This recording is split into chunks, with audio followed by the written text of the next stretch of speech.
Nie som na to, aby som išiel po ruke prezidentovi Zelenskému. A priznám sa, že už niekedy mám plné zuby. Chodí po tej Európe, len žobre a vydiera, ostatných pýta peniaze. Jednoducho toto musí skončiť. Skúste trošku myslieť aj na túto krajinu. Nie iba na svoje úzkoprosé politické cieľ.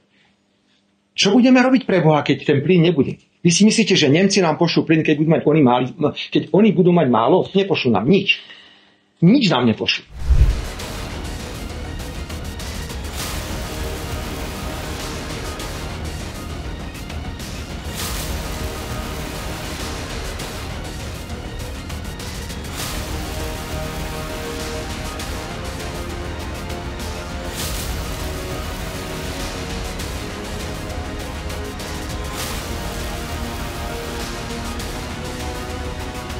V tomto ja hovorím o dodávkach elektrickej energie pre tzv. Havarijné situácie.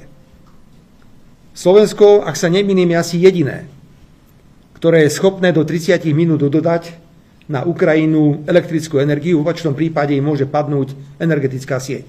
Opäť pomerne tvrdé recipročné opatrenie, ale pýtal sa pán Zelenský nás, či nám náhodou nebude chýbať 500 miliónov eur a potom aj ešte korumpoval.